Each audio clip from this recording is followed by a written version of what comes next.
गुड्डू भाई, और रोक नहीं सकते, गाड़ी रोको।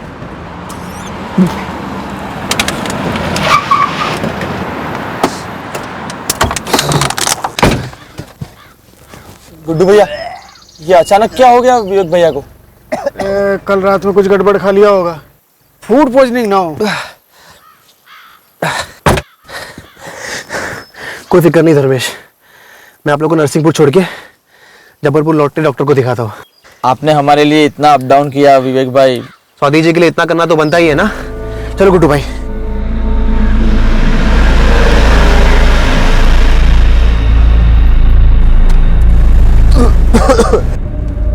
विवेक भैया, अगर आपको ठीक नहीं लग रहा है तो आप उल्टी कर लीजिए ना, ऐसा रोकना अच्छी बात नहीं है।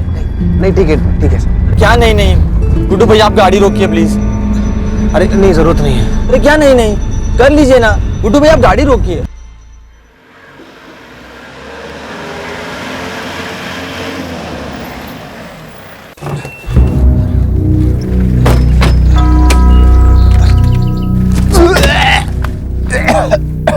अरे विवेक भाई, तबीयत तो कुछ ज्यादा ही खराब हो रखी है आपकी। या बेड़ा घाट पे किसी डॉक्टर को दिखा दे क्या? नहीं नहीं नहीं, जरूरत नहीं है।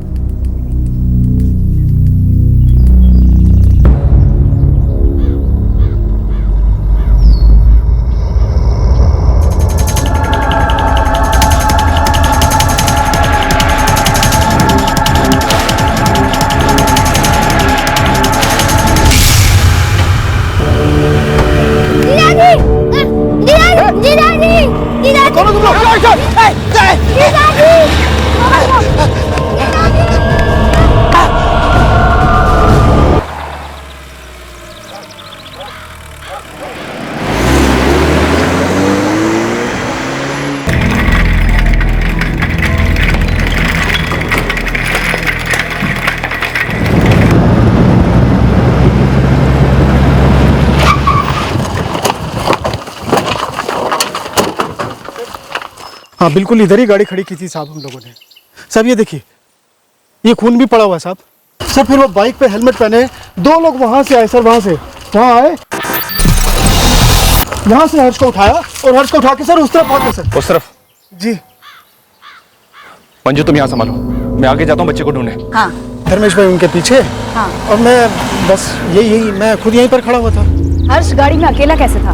मैडम वही तो मैं बता रहा हूँ ना, वो क्या है, विवेक भाई की ना तबीयत हो रही थी खराब, उन्हें उल्टी हो रही थी बार बार। तो धर्मेश भाई ने मेरे को गाड़ी रोकने को बोला। विवेक भाई गाड़ी से उतरे, वहाँ पेड़ के पास गए उल्टी करने के लिए। फिर धर्मेश भाई पीछे उतरे पानी लेके उनको संभालने के लिए। अब मैं थोड़ा हाथ पे ढीले करने के लिए मैं यहीं तक ही पहुंचा था, ये देखा अचानक पीछे बाइक से दो लोग आए। बाइक का नंबर नोट किया? मैडम होश किसे था?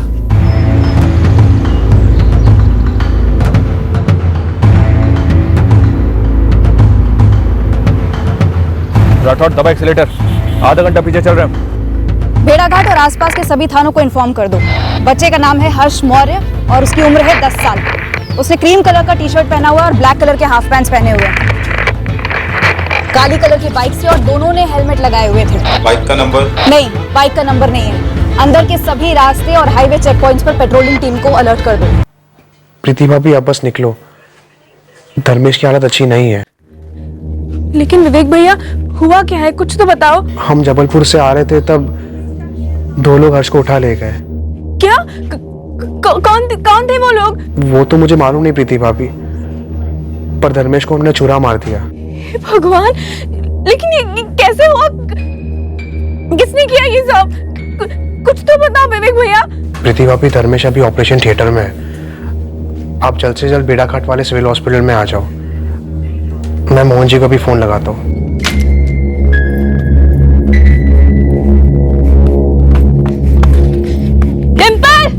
क्या हुआ दीदी? चल, पर मुझे खेलना है।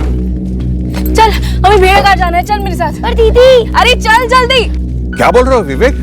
कब हुआ ये? 1 घंटे पहले हम जबलपुर से नरसिंहपुर जा रहे थे, धर्मेश और हर्ष को घर छोड़ने।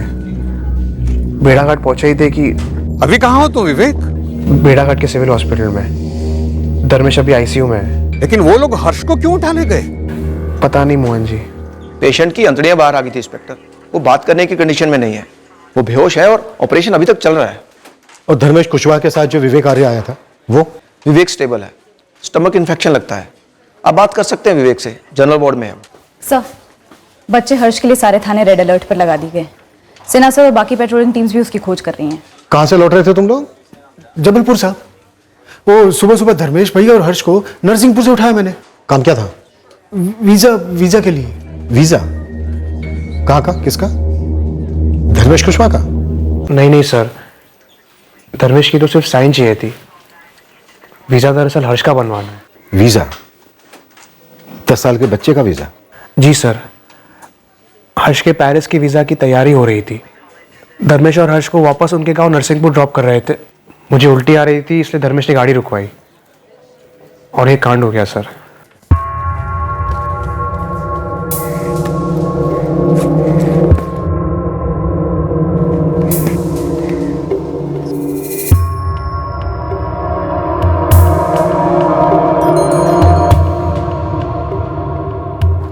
क्या खबर है सिन्हा? सर मैं बेड़ा घाट और उसके आसपास के सारे साइड रोड से स्कैन कर रहा हूँ। पेट्रोलिंग की 3 टीमें फैली हुई हैं। और अंदर तक घुसो सिन्हा, मामला कुछ अजीब लग रहा है। नरसिंहपुर का एक गरीब बच्चा, वो भी सिर्फ 10 साल का, पेरिस भेजने की तैयारी हो रही थी उसे। पेरिस?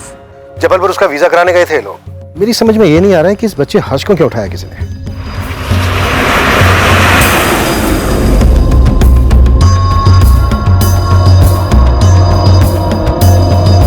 पासपोर्ट के साथ अडॉप्शन पेपर्स हैं और गार्जियनशिप के भी कागजात हैं। लगता है इस पेरिस की पार्टी ने इस बच्चे हर्ष मौर्य को अडॉप्ट किया है। पार्टी का नाम स्वाति मेहरा है। नमस्ते सर। नमस्ते। मैं मोहन रावत, व्यापारी मंडल का चेयरमैन हूँ। जी कहिए। सर, हर्ष का कुछ पता चला? आप हर्ष के रिश्तेदार हैं? नहीं सर, मैंने तो सिर्फ उसका एडॉप्शन करवाया था पेरिस में। विवेक आर्या का भी फोन आया था। धर्मेश को किसी ने छुरा मारा है। धर्मेश का ऑपरेशन चल रहा है अभी। मोहन जी, ये पेरिस की स्वाति मेहरा, ये अडॉप्शन, जरा विस्तार से बताएंगे कि यहाँ चल क्या रहा है? सर, सिन्हा सर का फोन आया था। उन्हें हर्ष मौर्य मिल गया है। कहाँ मिला हर्ष? किडनैपिंग साइट से 15 किलोमीटर दूर। हर्ष ठीक है ना? वो लोग पकड़ गए?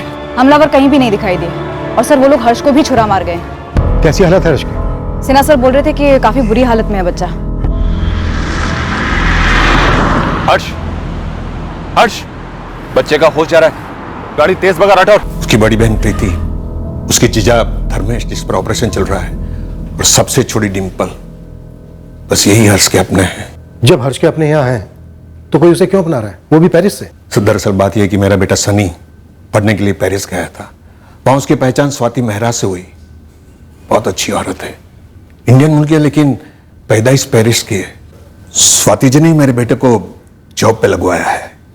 अभी बात यह है कि स्वाति जी की शादी की उम्र निकल गई है और उसका मन बच्चे के सुख को तरसता है। अच्छा, इसलिए बच्चा अडॉप्ट कर रहे हैं? जी सर। स्वाति जी ने मेरे बेटे को कहा कि वो कोई गरीब हिंदुस्तानी बच्चा गोद लेना चाहती है, और सनी ने यह बात मुझे बताई। आप हर्ष को कैसे जानते हैं? छोटा मुंह बड़ी बात होगी, लेकिन इस इलाके में मेरी थोड़ी पहुंच है। काफी दोस्त है बेड़ा घाट में, तो मैंने ये बात फैलाई कि कोई अच्छे घर का बच्चा हो तो बताना। मेरा एक मित्र है रतन दास, वो हर्ष के जीजा धर्मेश को जानता है। बाप नहीं है हर्ष का, ये आपने बताया। जी। पर माँ कहाँ है हर्ष की? परवरिश करने वाली ही माँ होती है ना, तो बस हर्ष की बड़ी बहन प्रीति को ही हर्ष की माँ समझो। हर्ष के पिता के देहांत के बाद हर्ष की माँ तीनों बच्चों को छोड़कर चली गई, दूसरी शादी कर ली। बाद में हर्ष और डिंपल की परवरिश धर्मेश और प्रीति ने ही की है। लेकिन मोहन जी, एक गरीब 10 साल के बच्चे की जान का दुश्मन कौन हो सकता है? गरीब नहीं, काफी गरीब। मोहन जी, मोहन जी, मोहन जी, धर्मेश कहाँ है? हर्ष कहाँ है? बताइए ना। कहाँ मेरे भाई, मेरे पति कहाँ है? शांत बेटा शांत। यही प्रीति है जिसकी मैं बात कर रहा था आपको। प्रीति, आपके हस्बैंड धर्मेश का ऑपरेशन चल रहा है। आपका भाई हर्ष मिल गया है, उसे भी हॉस्पिटल लाया जा रहा है। हर्ष को अस्पताल? उस पर भी हमला हुआ है। ये सब क्या हो रहा है? सब किसने किया है? कहाँ मेरा भाई? मुझे मिलना है अभी। किधर है वो लोग? बताइए ना, कुछ तो बताइए।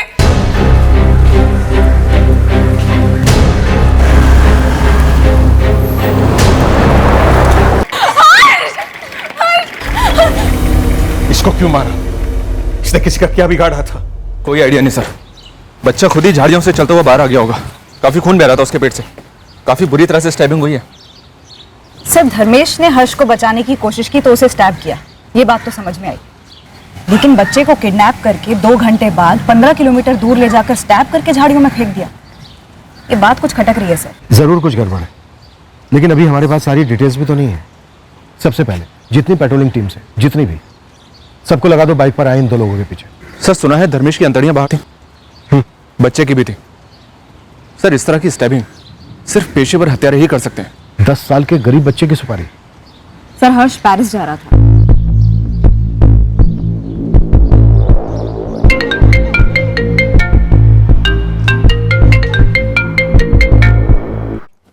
हेलो मोहन जी, कैसे हैं आप? स्वाति जी, बैड न्यूज है। क्या हुआ मोहन जी? वीजा ऑफिस में कोई प्रॉब्लम है? नहीं नहीं, वो वीजा ऑफिस से लौटते वक्त वो धर्मेश और हर्ष पर अटैक हुआ है। Attack? What attack Mohan ji?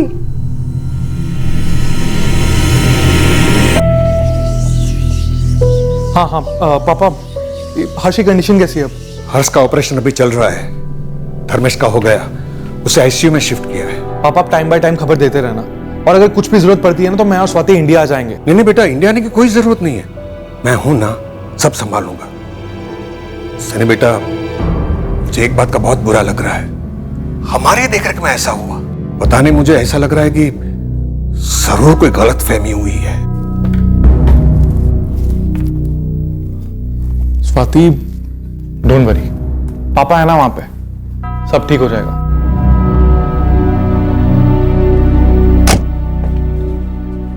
हर्ष का ऑपरेशन अभी भी चल रहा है, टाइम लगेगा। पर हम देख तो सकते हैं ना? सॉरी, आप ऑपरेशन थिएटर में नहीं जा सकते। आप प्लीज बैठिए। डॉक्टर,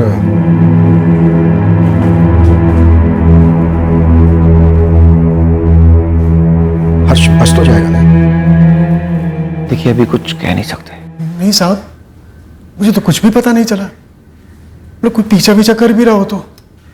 गुड्डू, जिस इलाके में तूने गाड़ी रोकी थी ना, वो इलाका इतना सुनसान है कि हमलावरों के लिए निशाना हलवा था, हलवा। नहीं नहीं नहीं नहीं साहब, मैंने गाड़ी नहीं रोकी। वो तो वहां से गुजरते वक्त विवेक भाई को फिर से उल्टी आने लगी, तो धर्मेश भाई ने मेरे को बोला कि गाड़ी रोक दो। साहब मुझे गाड़ी रोकनी पड़ी। कोई हमारे हर्ष को क्यों उठाएगा? हर्ष को अगवा करके मार डालने की कोशिश की गई थी धर्मेश। हमें नहीं लगता हर्ष को किसी ने फिरौती वगैरह के लिए उठाया था। पर हमसे कैसी फिरौती मिलेगी साहब? हमारे पास तो अगले महीने का राशन हो तो बड़ी बात है। जानता हूं, तभी पूछ रहा हूं, फिरौती के लिए नहीं तो फिर किस लिए? आप लोगों की किसी के साथ कोई दुश्मनी? मैडम, मैं तो सनी का फ्रेंड हूँ। मैं खुद पेरिस में रह रहा था, जॉब कर रहा था। 5 महीने पहले ही मेरा वर्क वीजा एक्सपायर हुआ, इसलिए यहाँ पे हूँ। तो सनी ने हर्ष का वीजा लगवाने का काम तुम्हें सौंपा था? सनी और स्वाति दोनों ही मेरे अच्छे फ्रेंड्स हैं। मैं उनके लिए यहाँ कोऑर्डिनेट कर रहा था मोहन जी के साथ, सनी के डैड। हम सब कितने खुश थे कि हर्ष के भाग खुल गए, विदेश में जाके पढ़ेगा। 2 साल पहले किसने सोचा था कि ऐसा भी कुछ होगा? 2 साल पहले? ये पेरिस की स्वाति मेहरा ने हर्ष को 2 साल पहले गोद लिया था? हाँ साहब, 2 साल तो हो गए, और इन 2 सालों में हम वीजा के लिए कितनी सारी बार जबलपुर आए गए, कभी ऐसा कुछ नहीं हुआ। पता नहीं कल ही क्यों पहली बार ये सब। नहीं गुड्डू, जब तक इस केस पर मैं पूरी तरह से पकड़ नहीं मिल जाती, तुम कहीं नहीं जा सकते। साहब, जबलपुर में मेरा घर परिवार है, मैं रोज कमा कर जाता हूँ तो घर पर रोटी बनती। नौकरी पर नहीं गया तो सेठ मेरा पैसे काट लेगा। तेरे सेठ से हम बात कर लेंगे, तू अपने घर वालों से बात कर ले, पर तू रहेगा यहीं। मंजू, सारे documents, adoption paper, visa related documents, सबको एक बार डिटेल स्टडी करो। ठीक है सर। सिन्हा, एक गरीब घर के बच्चे हर्ष को पेरिस की स्वाति मेहरा ने कानूनी तौर पर गोद लिया, लेकिन हर्ष 2 साल से उसके पास पेरिस नहीं गया, लेकिन कानूनी तौर पर वो उसकी मां है। हो सकता है किसी ने सोचा हो कि हर्ष को किडनैप करके पेरिस वाली पार्टी से फिरौती ली जाए और पेमेंट हवाला के जरिए ली जाए, तो हर्ष को उठा लिया। पर हर्ष को उठवाने के 2 घंटे के अंदर ही इस बच्चे की अंतड़ियां निकाल दी सर। ऐसा कौन किडनैपर करता है? विक्टिम को किडनैप करके उसी दिन मार देना, फिर भी फिरौती मांगते रहना, ऐसा हमने कई बार देखा। लेकिन जिस तरह से इस बच्चे को किडनैप करके 2 घंटे के अंदर बुरी तरह से जख्मी करके फेंक दिया गया, ऐसा हमने पहली बार देखा। सिन्हा, सारे एंगल एक्सप्लोर करते हैं। मुझे लगता है जबलपुर से ही फॉलो किया जा रहा हो, और शायद ये फर्स्ट अटेम्प्ट नहीं होगा, इससे पहले भी कोशिशें होती रही हो। सर, इस ड्राइवर गुड्डू के कॉल रिकॉर्ड्स मंगवाए हैं। ये कह रहा था कि इसने पहले भी 3 बार जबलपुर अप डाउन किया है, धर्मेश, विवेक और हर्ष के साथ, नरसिंहपुर से जबलपुर और फिर रिटर्न। अटैक के दौरान धर्मेश को इतनी बुरी तरह से स्टैप किया गया, लेकिन गुड्डू को खरोच तक नहीं आई। कह रहा था कि उसे धक्का दिया गया। धर्मेश को धक्का नहीं दिया गया, बल्कि सीधा छुरा घुसेड़ दिया। टिपिकल पेशेवरों का ट्रेडमार्क है सर, छुरा अंदर घुसेड़कर घुमा देना, ताकि विक्टिम के बचने के चांसेस ना के बराबर हो। निकालो सारे पेशेवर स्टैपिंग उस्तादों की कुंडलियां।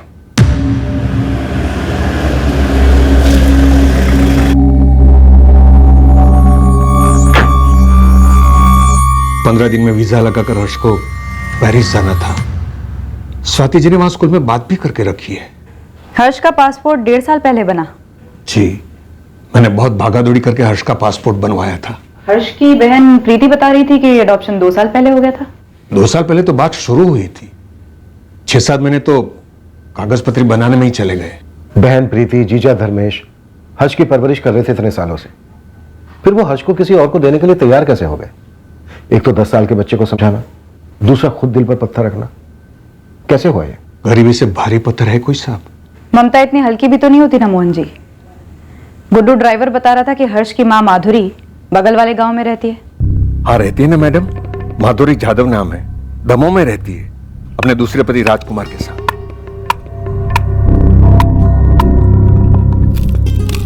प्रीति 21 साल की थी, उसका छोटा भाई हर्ष कुछ 5 साल का रहा होगा, और सबसे छोटी बहन डिंपल 2-2.5 साल की होगी जब इनके बापू शंकरलाल मौर्य की मृत्यु हुई। कैसे मरा? शराब की लत थी। फिर थोड़े दिनों में माधुरी उस राजकुमार यादव के साथ चली गई। उसने दूसरी शादी कर ली। वो छोटे भाई बहन हर्ष और डिंपल प्रीति की जिम्मेदारी बन गए। फिर प्रीति ने जब धर्मेश के साथ शादी की तो उन बच्चों की जिम्मेदारी धर्मेश ने उठा ली। माधुरी तो सिर्फ नाम के वास्ते मां है। कानून में नाम के वास्ते रिश्ते तो होते नहीं है। ना, सब कुछ कानूनी तौर पर हुआ है। माधुरी से हर्ष कानूनन धर्मेश और प्रीति को ट्रांसफर हुआ, इसीलिए तो इतना वक्त लगा। ट्रांसफर तो जमीनें होती हैं मोहन जी, एक मासूम को ऐसे इतनी दूर देश भेजना, ये परिवार मान कैसे गया? और उस स्वाति मेहरा को ये लड़का हर्ष ही क्यों पसंद आया? मैंने कहा ना साहब, मेरा बेटा सनी और स्वाति मेहरा बहुत अच्छे दोस्त थे। स्वाति मेहरा बड़ी अकेली थी। पापा, स्वाति बिल्कुल अकेली है।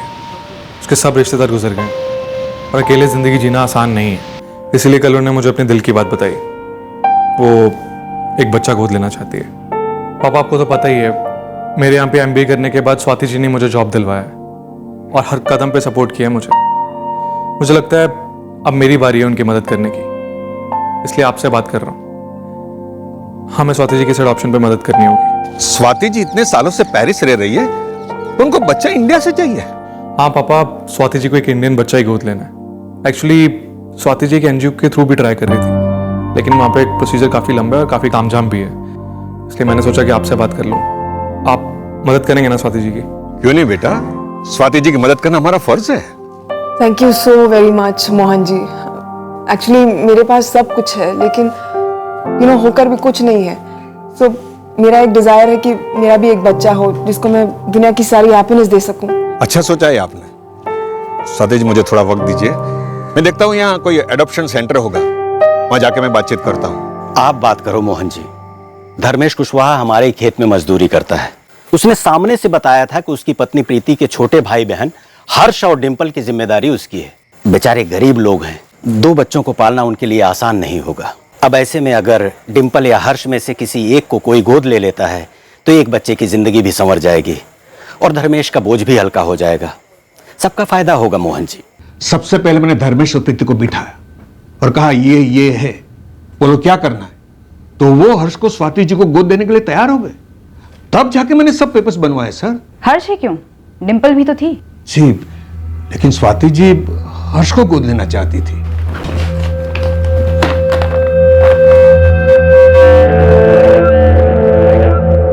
मोहन जी, हर्ष की मां माधुरी जाधव की कानूनी रजामंदी भी लगी होगी। लगी थी ना साहब, तहसील ऑफिस ने साफ बता दिया था कि धर्मेश और प्रीति की रजामंदी तब जायज होगी जब इस बात का सबूत होगा कि हर्ष की मां माधुरी हर्ष को छोड़कर चली गई है और उसने दूसरी शादी कर ली है और धर्मेश और प्रीति कानूनन पालक है। सर, तब जाकर तो मैंने सारे पेपर्स बनवाए थे। सबसे पहले माधुरी और उसके दूसरे पति राजकुमार, इन दोनों की शादी का रजिस्ट्रेशन करवाना पड़ा। उसके बाद एनओसी लेनी पड़ी माधुरी से कि धर्मेश और प्रीति अब हर्ष के कानूनी पालक होंगे। माँ बाप की तरफ फैसले देंगे हर्ष के। ये कानूनी पालक बनाने का भी पूरा तामझाम किया तहसील ऑफिस में। धर्मेश और प्रीति हर्ष के कानूनी पालक हो गए। फिर सितंबर 2015 में स्वाति जी पेरिस से यहां आई हर्ष को मिलने के लिए और सारी फॉर्मेलिटीज पूरी करने के लिए, ताकि वो हर्ष को गोद ले सके।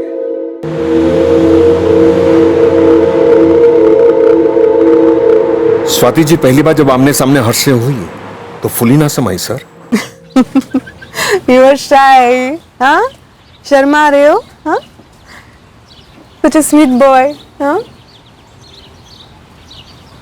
Dimple, यहाँ आओ. Come here.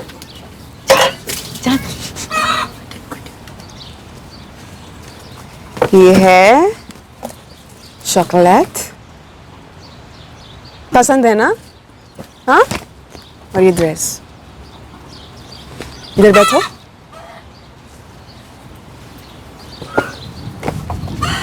शाई, शर्मा रही है.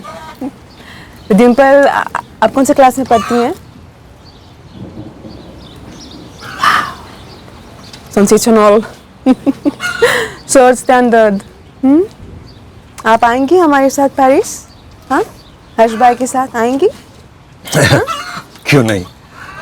हर्ष सेटल होने के बाद अपनी बहन को भी बुला लेगा, है ना हर्ष?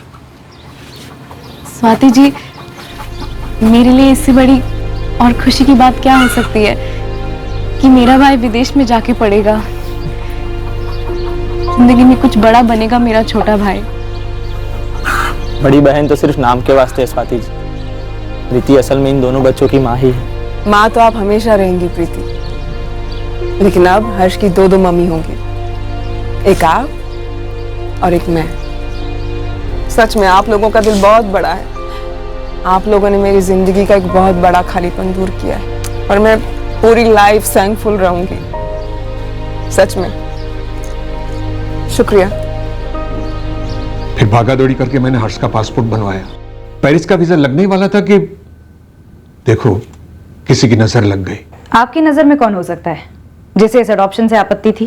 किसी को नहीं. 2 साल पहले तो सारा कुछ हो गया था. 1 महीने के अंदर पेरिस की फ्लाइट पकड़ने वाला था हर्ष. पर मोहन जी, कोई तो जरूर चाहता था कि हर्ष वो फ्लाइट कभी ना ले. सर, मैं मानने को तैयार ही नहीं हूं कि कोई हर्ष को रोकना चाहता था. ऐसा करके किसी को क्या मिलता? पर रोका तो गया है. इसका मतलब किसी को कुछ तो मिला है या फिर मिलने वाला है.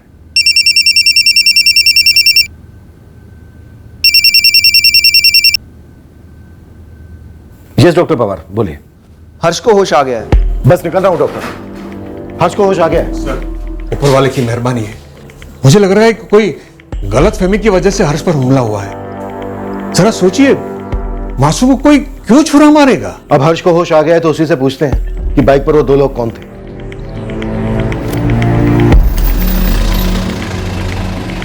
सलाम साहब. सलाम. बोल नीलेश, क्या खबर है मेरे लिए? क्या नहीं है ये बता सकता हूँ.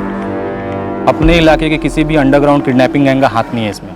एकदम अंदर तक घुसा हूं मैं साहब. गलत गली में घुस गया तू नीलेश. गलत गांव घूम कर आया. हमें नहीं लगता कि बच्चे को अगवा करने की सुपारी ली गई थी. बच्चे को जान से मारने की ही सुपारी ली गई होगी. हाँ तो सुपारी पूरी की जाती ना साहब. अधूरी सुपारी तो किसी के काम की नहीं है. मैंने तो 4-6 अंडरग्राउंड सुपारी किलर से भी बात की. सब एक ही बात बोल रहे हैं कि किसी ने भी इस सुपारी के बारे में चू तक नहीं सुनी है. सुपारी लेने वाले और देने वाले कहीं बाहर के भी हो सकते हैं. नीलेश, तो एक काम कर. इस बच्चे हर्ष की मां माधुरी जाधव दमोह में अपने दूसरे पति राजकुमार के साथ रहती है. उसका चिट्ठा खोल. हमें इस ड्राइवर गुड्डू पर तगड़ा डाउट है, लेकिन इसके कॉल रिकॉर्ड्स आने भी बाकी हैं. लेकिन इतना पक्का है, कोई तो चाल चल रहा है.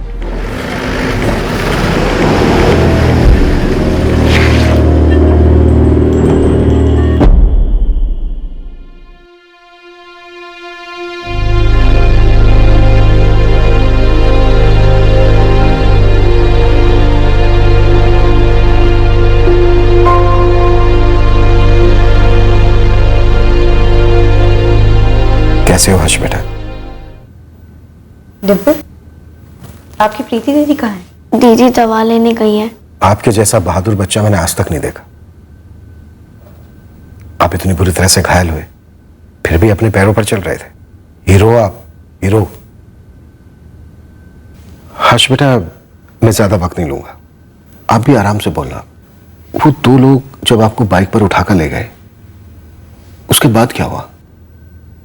वो लोग सुनसान रास्ते पर मुड़ गए और फिर चलते रहे।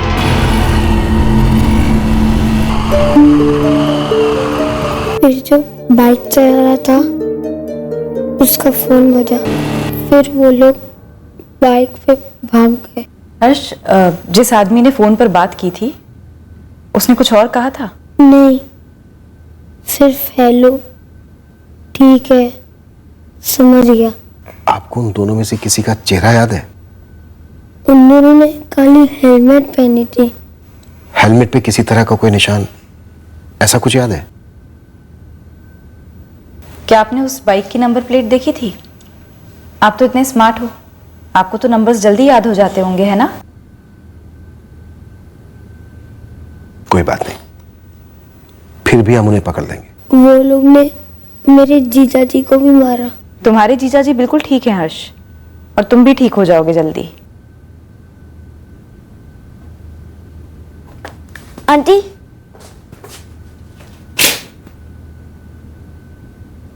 अब हर्ष भैया को पेरिस मत जाने दो। अब दीदी और जीजा जी को समझा दो। टिम्पल बेटा, आपके हर्ष भैया कहीं नहीं जा रहे हैं, यहीं पर हैं। और आप भी अपने हर्ष भैया का खूब ख्याल रखना। इस वक्त आपके हर्ष भैया को आपकी बहुत जरूरत है।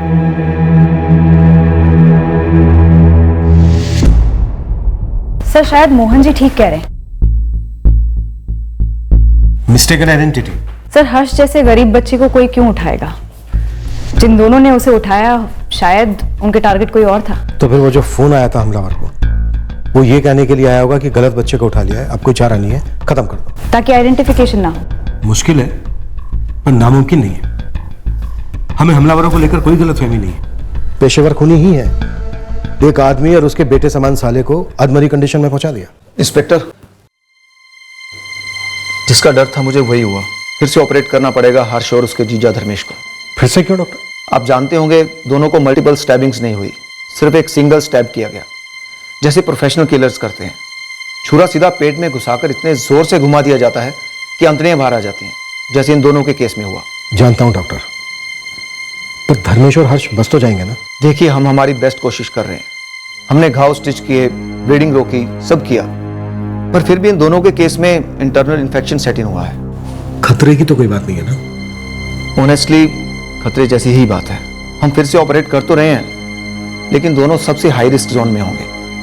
पर हमारे पास दूसरा कोई ऑप्शन भी नहीं है, चांस लेना ही पड़ेगा। 10 साल के बच्चे को कोई अडल्ट समझ के तो अगवा करेगा नहीं। ये लोग वहां जरूर किसी दूसरे बच्चे को उठाने आए होंगे, पर वो बच्चा कौन हो सकता है? शायद जबलपुर से लौट रही कोई अमीर पार्टी होगी, और जिस स्पॉट पर गुड्डू ने विवेक को उल्टी कराने के लिए रुकाया इत्तेफाकन, वहीं एक्चुअल पार्टी रुकने वाली होगी। चलो मानकर चलते हैं कि मिस्टेकन आइडेंटिटी का केस है, पर अगर किडनैपिंग का प्लान बना था तो ये जरूर किसी गैंग का काम होगा, और किडनैपिंग की प्लानिंग काफी पहले से चल रही होगी।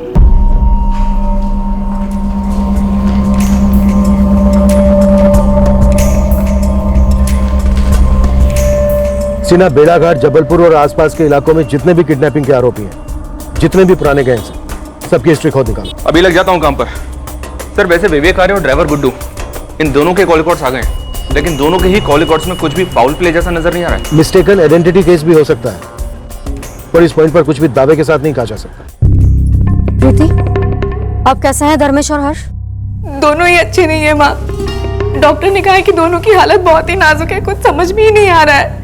दोनों को अच्छी तरह संभाल बेटी, पता नहीं अपने हर्ष के साथ ही क्यों हुआ।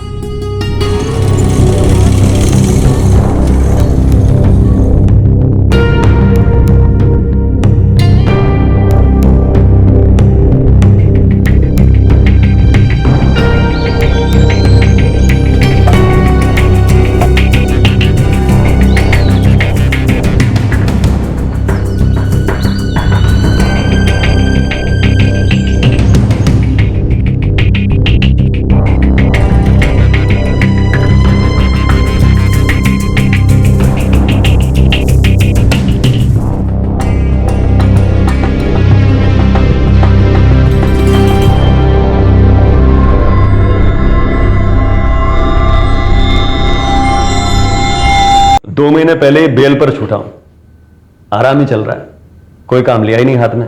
ठीक है प्रदीप, मैं मानता हूं तेरी बात।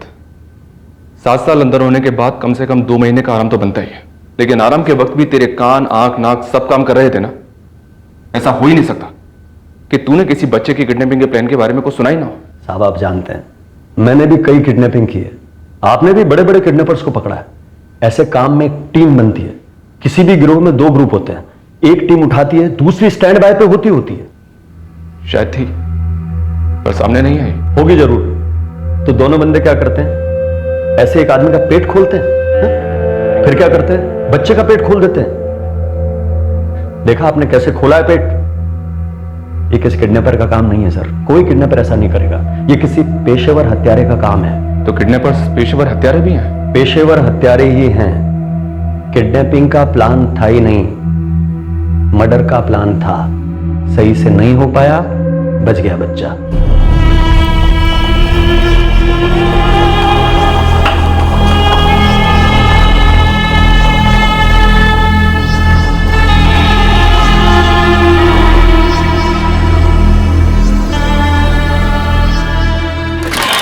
सर, एक बैड न्यूज है।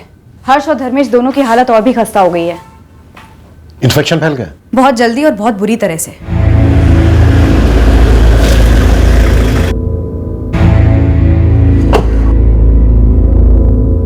किसी जगह पे हाथ डालें और वहां से कुछ ना मिले तो समझो वो चीज हाथ के बाहर है।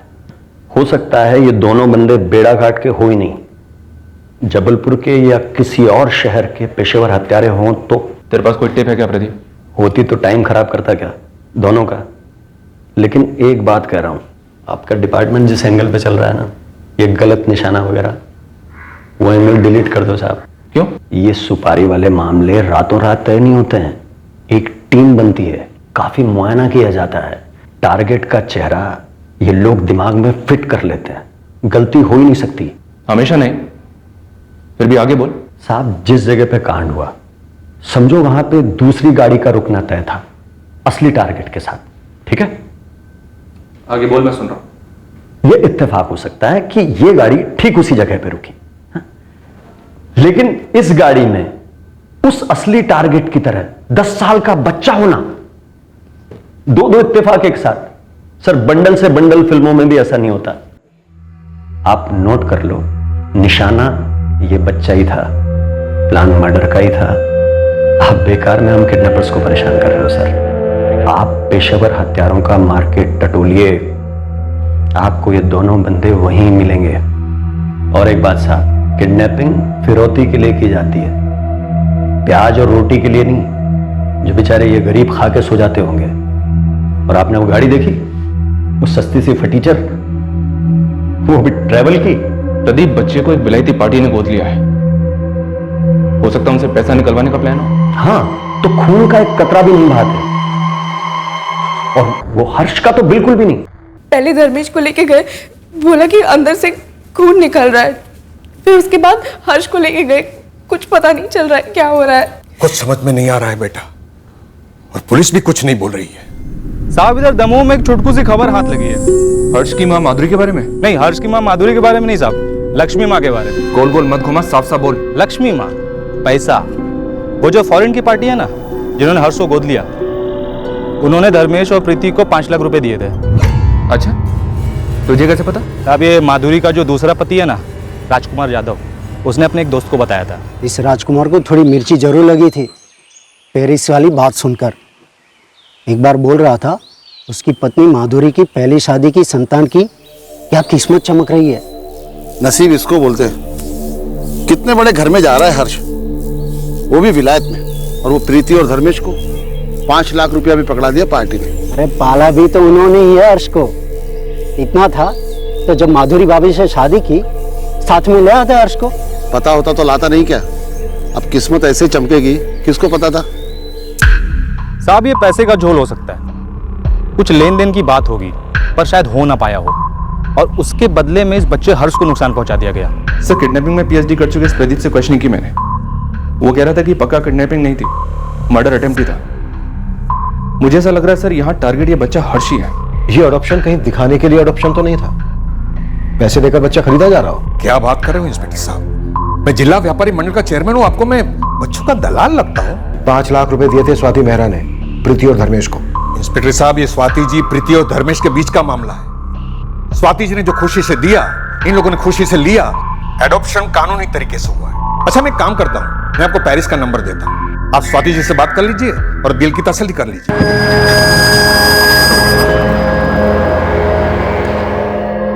That is correct, officer. मैंने धर्मेश कुशवाहा को 5 लाख रुपीस दिए थे जब हर्ष के अडॉप्शन पेपर्स अप्रूव हुए थे। पूरी डील कितने में हुई स्वाति जी? पहले इंस्टॉलमेंट के बाद और कितने इंस्टॉलमेंट्स दिए आपने? डील, इंस्टॉलमेंट, क्या बात कर रहे हैं इंस्पेक्टर? 5 लाख किस लिए थे फिर? क्योंकि हर्ष के अडॉप्शन के बाद उसकी अपब्रिंगिंग की रिस्पॉन्सिबिलिटी मेरी है, इसलिए उसके टेक केयर के लिए मैंने उसके सिस्टर प्रीति और जीजा को 5 लाख रुपीस दिए थे और क्लियरली ये बोला था कि वो ये मनी डिम्पल के लिए भी यूज कर सकते हैं। And you accuse me that I bought my Harsh. Swati ji, 3 सवाल हैं आपसे जिनके मुझे जवाब चाहिए। प्रीति और धर्मेश ने कभी और पैसे मांगे आपसे? No, never. ये 5 लाख भी मैंने अपनी खुशी से दिए थे इंस्पेक्टर। कोई धमकी दी? हर्ष पर अटैक होने के बाद किसी और ने पैसे मांगे? Again, no. हर्ष को जन्म देने वाली माँ माधुरी जाधव, उसकी कोई इन्वॉल्वमेंट? उसे तो मैंने कभी देखा भी नहीं है इंस्पेक्टर। अब आखिरी सवाल स्वाति जी, सनी के फादर मोहन जी की हेल्प रिटर्न कैसे किया आपने? यूरोज में या डॉलर्स में? What a horrible man you are, inspector. यहाँ मैं अपने बेटे हर्ष के टेंशन में पैनिक हुए जा रही हूँ, उसका ऑपरेशन चल रहा है और आप एक के बाद एक नॉनसेंसिकल, इनसेंसिटिव क्वेश्चनिंग किए जा रहे हैं। Shame on you.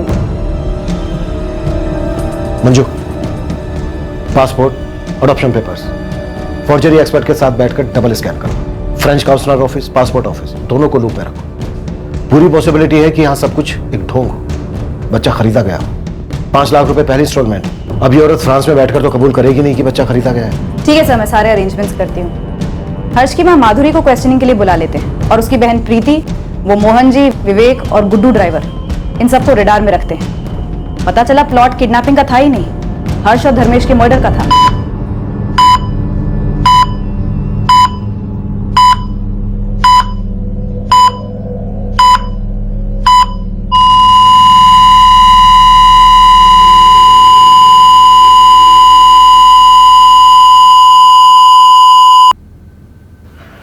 डॉक्टर, हमने पूरी कोशिश की पर धर्मेश को बचा नहीं।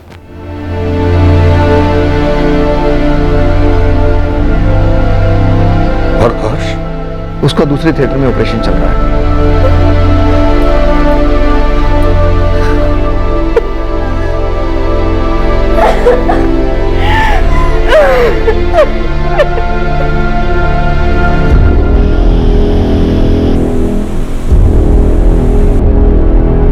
सर, बड़े दिनों बाद एकदम ताजा और गर्मा गर्म खबर आई आपकी। जल्दी सुना सरजू। सर जी, जबलपुर का एक बहुत ही शातिर और वांटेड सुपारी हत्यारा है जिसने कई मर्डर्स किए। वो यहाँ बेड़ाघाट हाईवे के पास देखा गया। कब देखा गया था? 19 जून को यहाँ बेड़ाघाट हाईवे के पास भजिया खाते देखा गया था। साथ में कोई एक पंटर भी था उसका।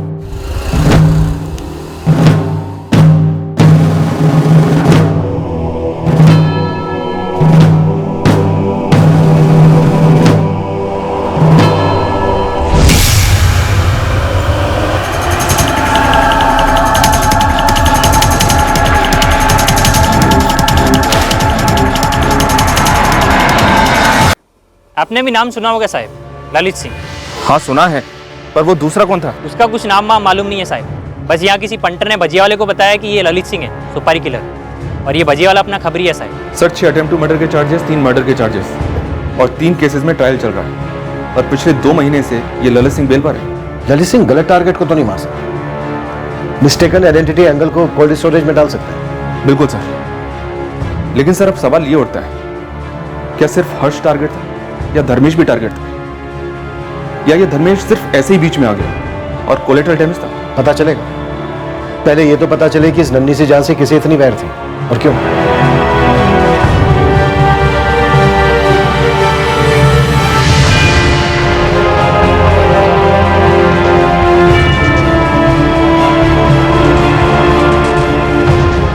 हर्ष का इन्फेक्शन धर्मेश से भी कई गुना ज्यादा था। हमने हमारी हर मुमकिन कोशिश की पर हर्ष को भी नहीं बचा पाया।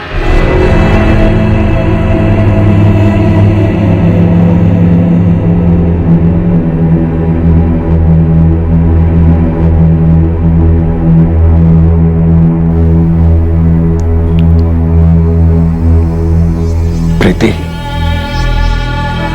बेटा, हर्ष भी नहीं रहा।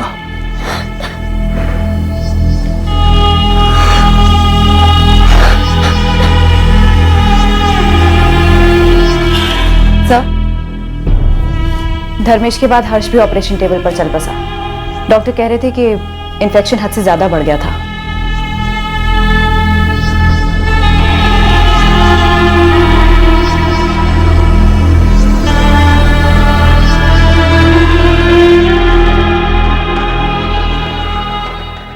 एक 10 साल का हंसमुख मासूम लड़का, गरीब परिवार में ही सही, लेकिन खुशी से जिंदगी बसर कर रहा था।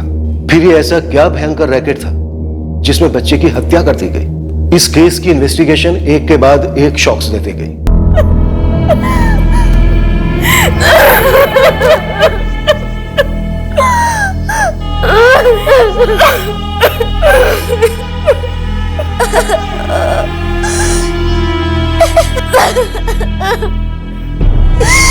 ये सुपारी किलर ललित सिंह अपनी मर्जी से तो दो मर्डर करेगा नहीं, वो भी एक गरीब आदमी और एक मासूम बच्चे का। सिन्हा, इस वक्त हमारे पास क्या है? सर, ड्राइवर गुड्डू चौबे और वो उल्टी कुमार विवेक आर्या। सर, इस विवेक को उठवाकर उल्टी करवाते हैं। डेफिनेटली सिग्नल दिया गया होगा अटैक करने से पहले ललित सिंह को। स्पॉट पे तय होगा कि कहाँ रुकना है और अटैक के लिए कौन सी जगह से। सर, हर्ष की असली मां माधुरी और उसके पति राजकुमार को भी रूल आउट नहीं करना चाहिए। और मोहन जी और शायद उनके बेटे सनी को भी, जो पेरिस में बैठा है। ये बच्चा हर्ष अपनी जिंदगी में खुश था, इसी का अडॉप्शन हुआ और इस तरह से मारा गया। ये प्लान चाइल्ड ट्रैफिकिंग माफिया का भी हो सकता है, पर जो भी है, हमें मास्टरमाइंड और किलर दोनों को खुद निकालना है।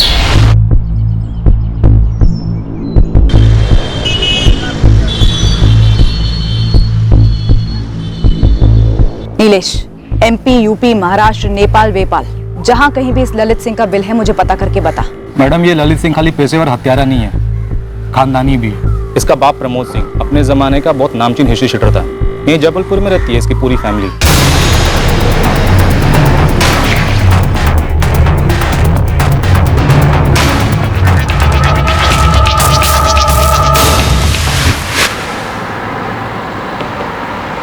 अब क्या बात करने को रह गया है सर? मेरे बेटे हर्ष को क्यों मारा?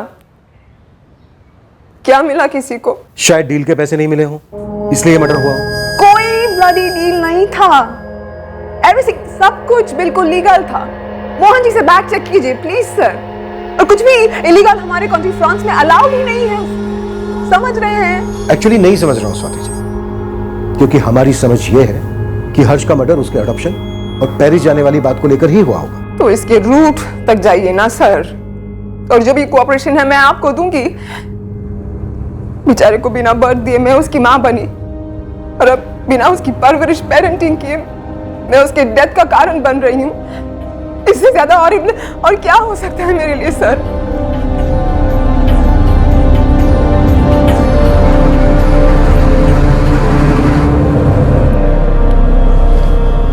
स्ट्रेस मत लो स्वाति, पापा हैं वहां पे, सब संभाल लेंगे।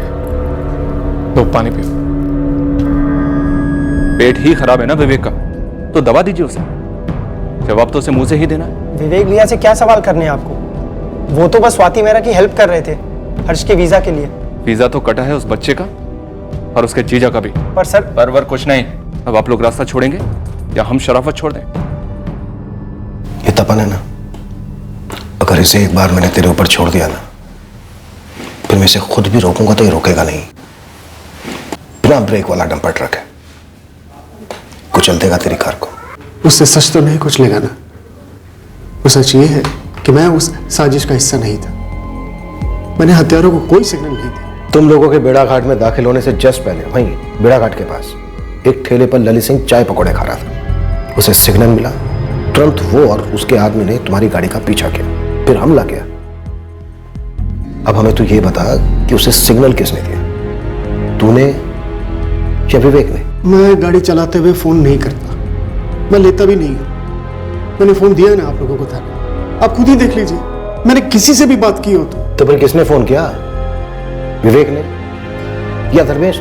मेरी नजर और ध्यान दोनों सड़क पर होते हैं। अरे कोई फोन करे ना करे किसको पड़ी रहती है? ऊपर से विवेक भाई की उल्टियां चल रही थी, सो अलग।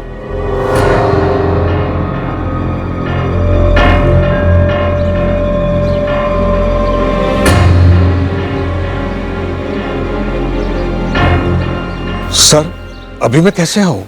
अभी तो धर्मेश और हर्ष की डेड बॉडी को लेकर उनकी फैमिली के साथ मैं नरसिंहपुर जा रहा हूं क्रियाक्रम के लिए।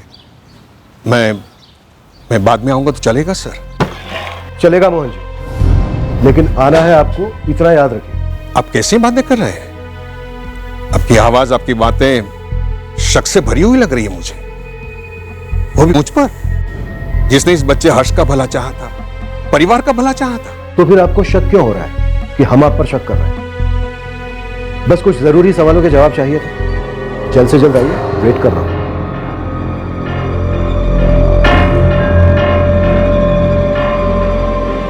प्रीति, तुम लोग मेरे साथ गाड़ी में चलो, एम्बुलेंस पीछे से आएगी। हाँ चलो, आओ बेटा। मैडम, मैंने तो ऐसी ही बात में लालू से कह दिया था कि हर्ष की किस्मत बहुत अच्छी है, घर वालों को 5 लाख रुपए मिले, जिसमें से आप दोनों को एक भी पैसा नहीं मिला। तो वो क्यों मिलता? जो भी किया हर्ष और डिंपल के लिए किया, प्रीति और धर्मेश ने किया, इसका एहसास था हमें। एक मिनट, कहीं आप ये तो नहीं कहना चाहती कि हमने मरवाया है मेरे हर्ष को और मेरे दामाद धर्मेश को? मेरे हर्ष, मेरे दामाद, किसी चीज पर हक जताने के पहले उसका फर्ज अदा करना जरूरी नहीं होता? हक और फर्ज ये दोनों मजबूरी के गुलाम है मैडम। हर्ष की किस्मत अच्छे के लिए पलटी, इसका मतलब ये नहीं कि हमारी नीयत बुरे के लिए पलटी। ऊपर से हमारी ये फटीचर हालत, खुद एक पान खाने की औकात नहीं है हमारी, तो किसी को मारने की सुपारी क्या खाक देंगे? हाँ, और ये सब करके हमें मिलता क्या? पैसा मिलता। इस सारे फसाद की जड़ उस आदमी ने आपको कितने पैसे दिए जिसने आपसे ये कांड करवाया? एक पैसा नहीं मिला है हमें। और पैसे ही निकलवाने होते तो आसान तरीका था, जब कागज पत्री बन रही थी तभी कह देते कि ना इतने लाख रुपए दो तभी दस्तखत करेंगे, क्योंकि हमारे दस्तखत के बिना वो विलायती मैम हर्ष को नहीं ले जा पाती। और हमने दस्तखत किए। मैंने खुद अपने दोनों बच्चों को कानूनन अपनी बड़ी बेटी प्रीति को सौंप दिया ताकि मैं इनके साथ एक नई जिंदगी शुरू कर सकूं। तो कहीं प्रीति और धर्मेश ये दोनों कोई साजिश रच रहे थे? हद कर रही हैं आप मैडम, अब हम दोनों नहीं तो वो दोनों। तो फिर कौन? कोई है तो जरूर। हमको नहीं मालूम मैडम, इसके बाद का सारा व्यवहार विलायती मैम स्वाति से प्रीति और धर्मेश ने किया था। हम तो मोहन जी को भी नहीं जानते, वो प्रीति और धर्मेश ही लेके आए थे उनको। सर, क्वेश्चनिंग के वक्त ना तो माधुरी और ना ही उसका पति राजकुमार हड़बड़ाए हुए थे। मैंने तहसील ऑफिस में पता किया तो कागजात बाकायदा बनाए हुए हैं, कोई झोल नहीं है। और ये मोहन जी, इनकी पूरे बेड़ाघाट में काफी इज्जत है। तो फिर झोल का है? इस बच्चे और इसके जीजा को टारगेट क्यों बनाया गया? सर, एक जगह हो सकती है। सर ये देखिए, जून 2015 से अगस्त 2015 तक अडॉप्शन के लीगल पेपर्स बने ताकि उसमें कोई रोक ना आए। फिर सितंबर 2015 में स्वाति मेहरा पेरिस से यहाँ बेड़ाघाट आती है बाकी की फॉर्मेलिटीज पूरी करने के लिए। अब बनता है हर्ष का पासपोर्ट फरवरी 2016 में, यानी पूरे 6 महीने बाद। सर, आज के टाइम में पासपोर्ट तो यूं बनते हैं और उसके वीजा का काम तो अभी तक यानी कि जून 2017 तक चल ही रहा था, जबकि ड्राइवर गुड्डू ने बताया कि वो लोग वीजा के सिलसिले में कम से कम 3 बार जबलपुर अप डाउन कर चुके हैं। सर, वीजा के लिए इतना टाइम किस लिए? क्या रुकावट हो सकती है? पॉइंट मंजू, मुझे लगता है कोई गेम खेल रहा है। एक तरफ पेरिस की स्वाति मेहरा, दूसरी तरफ हर्ष की फैमिली, शायद दोनों को भी मोहरा बना रहा हो। मुझे इस अडॉप्शन की लीगलिटी पर ही डाउट हो रहा है। मुझे लगता है इस अडॉप्शन के पर्दे के पीछे मकसद कुछ और ही है। गुड्डू की हम काफी धुलाई कर रहे हैं विवेक, और अब मुझे ऐसा लग रहा है बहुत जल्द तेरी बारी आने वाली है। किस लिए सर? मैं तो बस धर्मेश की हेल्प कर रहा था हर्ष के वीजा के लिए। लेकिन विवेक, फिर भी तेरी मदद के बावजूद 4 बार जबलपुर अप डाउन करना पड़ता है, जबकि आजकल वीजा प्रोसीजर मक्खन जितना आसान है। सर, अडॉप्शन केस है, फॉर्मेलिटीज अलग होती है। आप एक बार चेक तो कीजिए। वैसे ही फ्री फंड में मदद किस खुशी में की जा रही थी? सर, दोस्ती में, और सिर्फ दोस्ती में। सर, मैं खुद 5 महीने पहले तक पेरिस में काम कर रहा था, एक रेस्टोरेंट मैनेज कर रहा था, और सनी वहां अक्सर आया करता था। और विदेश में सर, जब एक इंडियन दूसरे इंडियन से मिलता है तो अच्छी दोस्ती हो जाती है।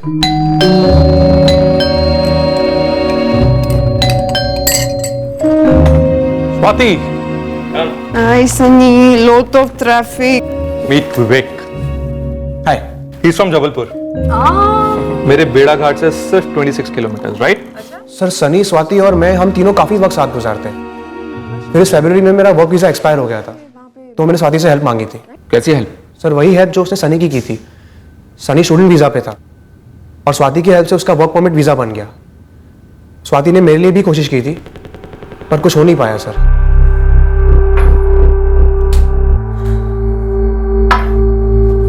आई एम सॉरी विवेक, मैंने बहुत ट्राई किया but you know it's okay, thanks. You know ना कि हमारी कंपनी एक फाइनेंशियल कंपनी है और तुम्हारी क्वालिफिकेशन केटरिंग की है, सो कोई नहीं, इट्स ऑलराइट। पर स्वाति, हम 6 महीने में पक्का कोई ना कोई जुगाड़ करके विवेक को एक जॉब ऑफर भेज सकेंगे ना? हाँ श्योर श्योर, जरूर कुछ होगा, we can try. Thanks Vivek, thanks Swati. तो तेरे सामने गाजर था, वर्क परमिट। सर गाजर वाजर क्या सर? सर कोई गुनाह थोड़ी है अब्रॉड सेटल होना, हेल्प मांगना। गुनाह है 10 साल के बच्चे हर्ष का कत्ल, जिसका वीजा बनाने की रिटर्न हेल्प तू कर रहा था। सर मुझे इस मर्डर के बारे में कुछ नहीं पता, मैं तो बस मोहन जी की हेल्प कर रहा था, वो इतने बिजी आदमी है। हर्ष का पासपोर्ट तो 2016 में बन गया था ना, तो अब जाके वीजा क्यों बन रहा था उसका? सर ना मैंने हर्ष का पासपोर्ट बनाया, ना ही मैंने उसको गोद लिया है। सर आपको जो पूछना है आप उन लोगों से पूछिए ना। किन लोगों से? स्वाति से, मोहन जी से, सनी से। चल तेरा दूसरा नंबर दे। दूसरा नंबर? वही नंबर जिससे तूने ललित सिंह को कॉल किया था, अटैक करने का सिग्नल दिया था उसे। सर मैंने कोई सिग्नल विग्नल नहीं दिया। हर्ष और उसका जीजा दोनों मारे गए, लेकिन तेरे और गुड्डू के ऊपर एक खरोंच तक नहीं आई। तो सर हमारी गलती कि हम बच गए, हम साजिश का हिस्सा बन गए? सर इसमें कोई लॉजिक ही नहीं बनता है। लॉजिक बनेगा विवेक, और केस भी बनेगा, तगड़ा बनेगा, उन सब के खिलाफ जिन्होंने इस कांड में हिस्सा लिया है। ठीक है सर, आप बनाइए तगड़ा केस, अब मैं जाऊं? तू कहीं नहीं जा रहा विवेक, एक बार केस बनेगा ना तो तू काम से जाएगा। लंबा वर्क परमिट मिलेगा तुझे सेंट्रल जेल का।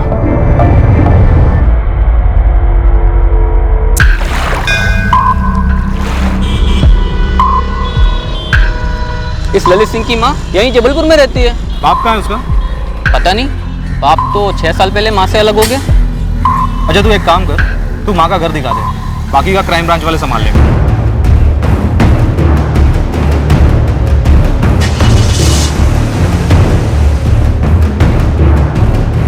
तू लोकेशन पर ही है ना नीलेश? हाँ एकदम ऑन द स्पॉट मैडम। ये ललित की माँ भी मार्केट से घर लौट रही है। वहीं कील गाड़ कर खड़ा रहे, हम 20 मिनट में पहुंच रहे हैं।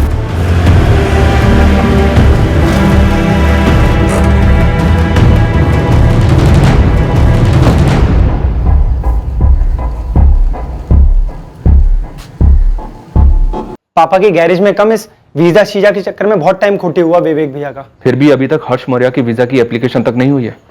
हमने जबलपुर वीजा ऑफिस में चेक किया।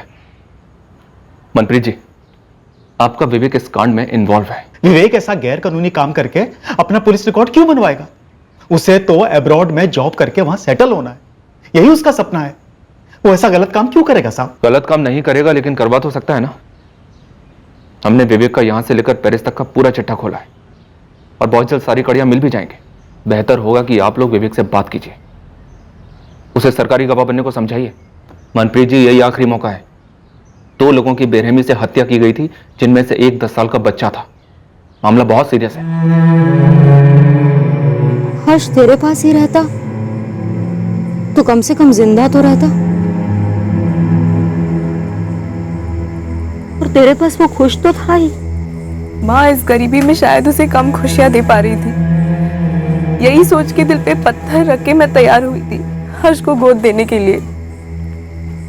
हर्ष के अच्छे भविष्य के लिए सोच रहे थे मैं और धर्मेश। और धर्मेश, ये मोहन भाई कौन है? मोहन भाई बेड़ा घाट के बहुत बड़े आदमी, रतन दास जी सेठ है ना, उनके कोई दोस्त है, कल मिलने भी आने वाले। कोई विलायती मैम है जो हर्ष को गोद लेना चाहती है। डिम्पल को भी? नहीं, अभी तो सिर्फ हर्ष की बात हुई है। वो विलायती मैम किसी लड़के को ही गोद लेना चाहती है। मैं क्या कहूँ उनसे? ना बोल दूं, मेरा दिल नहीं मान रहा है। हमें नहीं चाहिए विलायत बिलायत का चक्कर, हर्ष को कहीं नहीं भेजना है।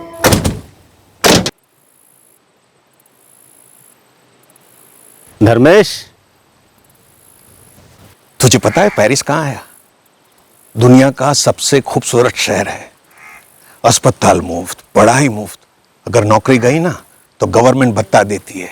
प्रीति को समझा, उसका भाई साहब बनेगा, बड़ा साहब, और बाद में आप तीनों को थोड़ी ना भूलेगा, तुम तीनों को वहीं खींच के लेके जाएगा, निकालेगा खींच के, बाहर निकालेगा ये गरीबी के दलदल से। प्रीति रिश्ते से तो हर्ष की बहन है, लेकिन उसका जो दिल है ना वो माँ का है, और अगर उसका दिल नहीं मानता तो नहीं मानता साहब। औरतों का दिल नरम ही होता है, पर तू दिमाग से काम ले, आगे की सोच। तेरे भी बच्चे होंगे ना जल्दी? जल्दी तो नहीं होंगे साहब। क्यों? क्योंकि जब हमारी शादी हुई थी तो प्रीति की सिर्फ एक शर्त थी साहब, कि जब तक डिम्पल और हर्ष बड़े नहीं हो जाते वही हमारे बच्चे हैं। एक बार वो बड़े हो जाए, जिम्मेदार हो जाए, फिर ही हम हमारे बच्चे करेंगे। इससे बढ़िया मौका कहां मिलेगा? अगर हर्ष पेरिस चला गया स्वाति जी के पास तो तुम्हारी आधी जिम्मेदारी खत्म हो जाएगी।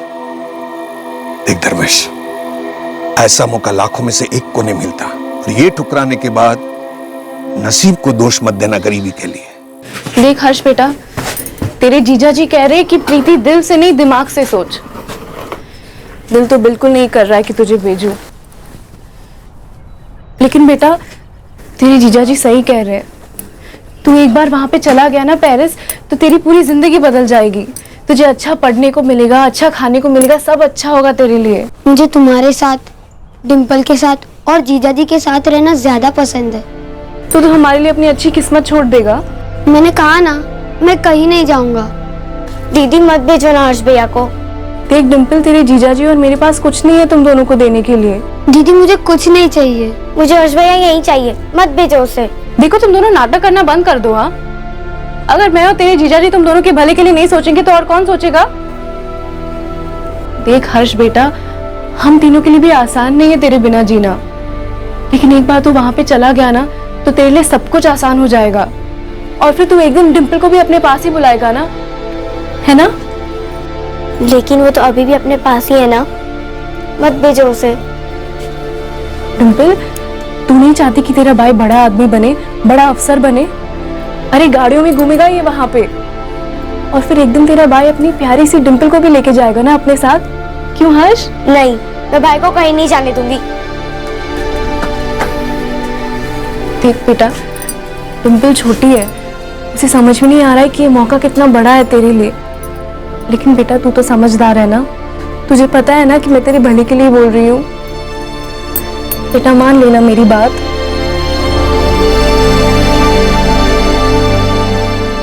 धर्मेश हर्ष और डिम्पल को अपने सगे बच्चों की तरह प्यार करता था,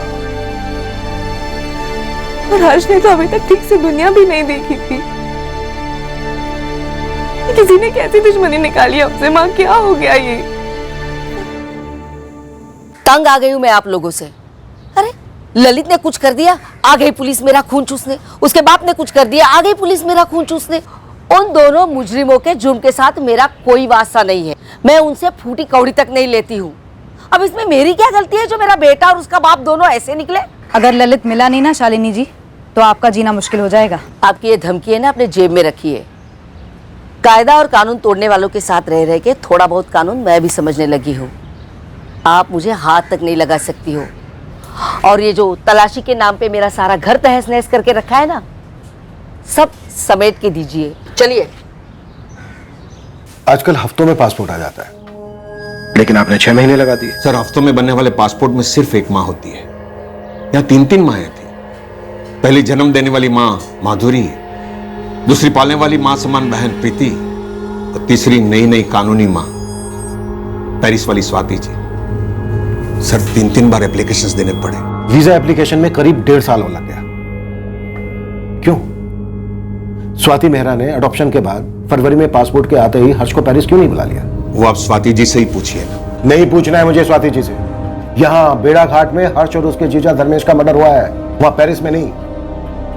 मोहन जी, आपने हर्ष की असली मां माधुरी जाधव और उसके पति राजकुमार का मैरिज सर्टिफिकेट बनवाया। आप ही ने हर्ष की बड़ी बहन प्रीति और उसके हस्बैंड धर्मेश को हर्ष का लीगल गार्जियन बनवाया। आपने ही अडॉप्शन के पेपर तैयार करवाए। आपने ही भागदौड़ करके पासपोर्ट बनवाया हर्ष का। माजरा क्या है मोहन जी? ये बच्चों की स्मगलिंग का कोई रैकेट है या फिर पैसों की कोई डील थी जो खट्टी हो गई? सर, पैसों का तो ऐसा है कि ऊपर वाले की मेहरबानी से मेरे पास काफी पैसे हैं, मैंने तो इज्जत से कमाए हुए, लेकिन मेरी सबसे बड़ी कमाई बेड़ा घाट में मेरा नाम, मेरी इज्जत है। आप मेरी इज्जत उछालने चल रहे हैं। मैं बच्चों की स्मगलिंग करूं? मैं मदद कर रहा था, मैं सोशल वर्क कर रहा था।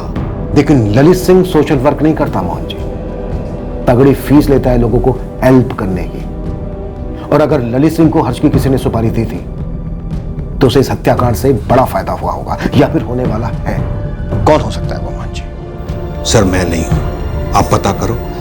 मेरी तरफ से कोई भी मदद लगेगी ना तो मैं जरूर दूंगा आपको। अगर आपको किसी पर शक करना होता तो आप किस पर करते? धर्मेश और प्रीति। हर्ष सोने की मुर्गी बन सकता था धर्मेश और प्रीति के लिए, रिटायरमेंट का प्लान बन सकता था। अब पता नहीं ये गवारों ने क्या सोचा होगा। लेकिन धर्मेश खुद भी तो मारा गया है। और प्रीति अपने छोटे भाई हर्ष को मरवाने में साथ क्यों देगी? ऐसा भी हो सकता नहीं कि धर्मेश ने अकेले ने प्लान बनाया हो, प्रीति को कुछ पता ही ना हो, अंधेरे में हो। और वो क्या नाम, ललित फलित, दोनों के बीच में अनबन हो। सर वो कहावत है ना, जहां 4 पैसे वहां 8 तलवारें।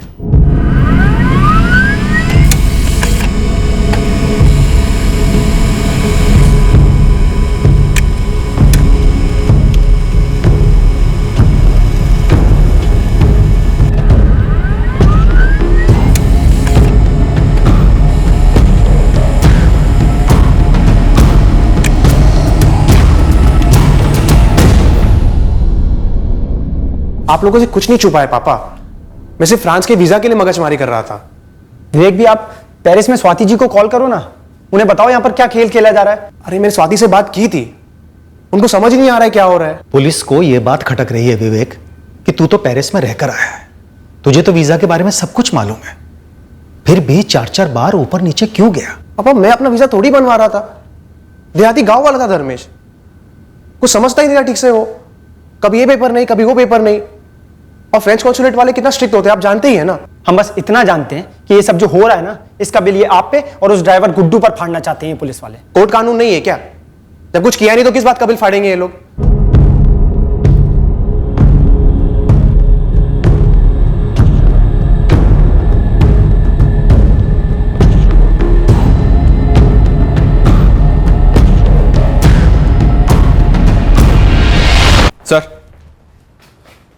सर इस धर्मेश के कॉल कोर्स में किसी भी तरह की प्लानिंग की कोई हिंट तक नहीं है। प्रीति, माधुरी और माधुरी का पति राजकुमार, सबके फोन कॉल्स क्लीन है सर।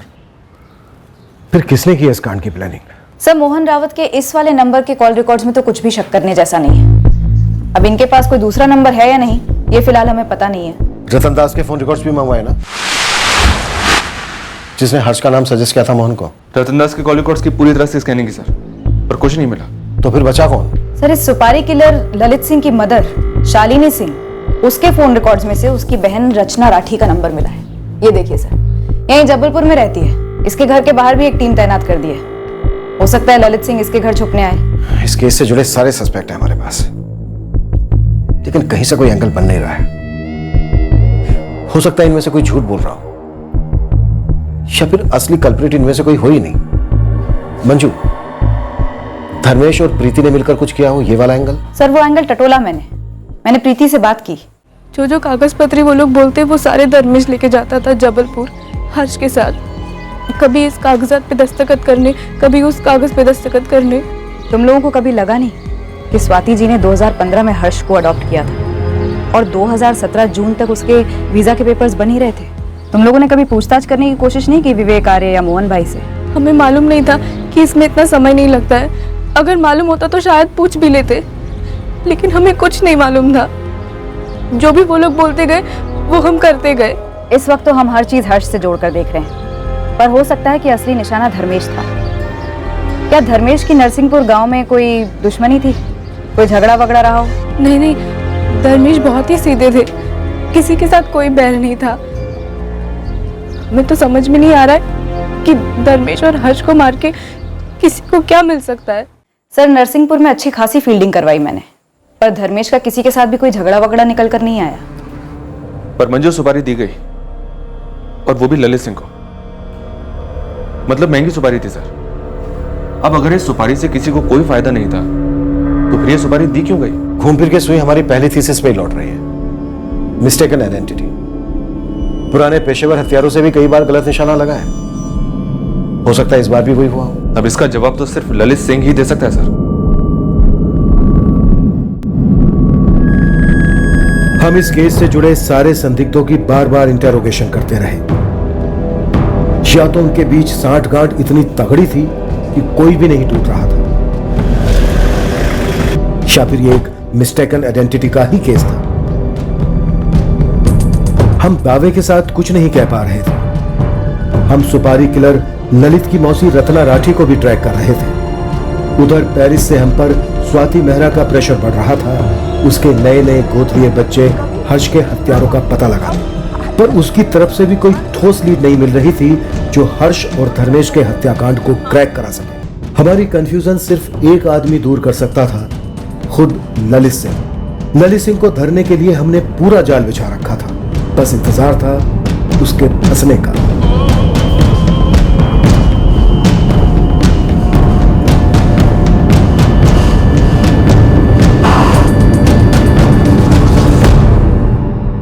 पर सुपारी किलर ललित सिंह के हाथ लगने से पहले हमें इस केस का पहला ब्रेक थ्रू मिल गया। इस खूंखार शतरंज की बिसात पर का एक मोहरा आखिरकार फिसल गया। सर, गाड़ी का ड्राइवर गुड्डू टूट गया है, बोलता है बोलेगा। देर से पर दुरुस्त, देखते हैं कितना बोलता है।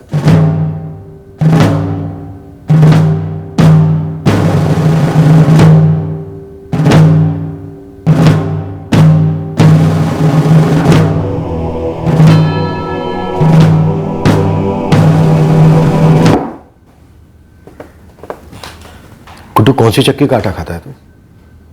इतने दिन भोला भाला बना रहा, ना बातों से टूटा ना लातों से। मैं पैसों के लालच में आ गया था। मैं बहुत छोटा आदमी। लालच किसने दिया तुझे? शुरुआत से बोल।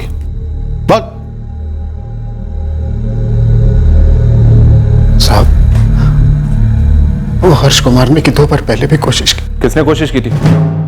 सुपारी किलर ललित सिंह ने? वो तो नहीं पता साहब, पर वही 2 लोग बाइक पर सवार थे। सब एक बार 23 मई को और एक बार 2 जून को, जब हम जबलपुर से लौट रहे थे नरसिंहपुर की तरफ हर्ष और धर्मेश भाई को छोड़ने के लिए। उसी स्पॉट पर कोशिश हुई थी? नहीं साहब, वो शाहपुरा के टर्निंग से पहले 23 मई को।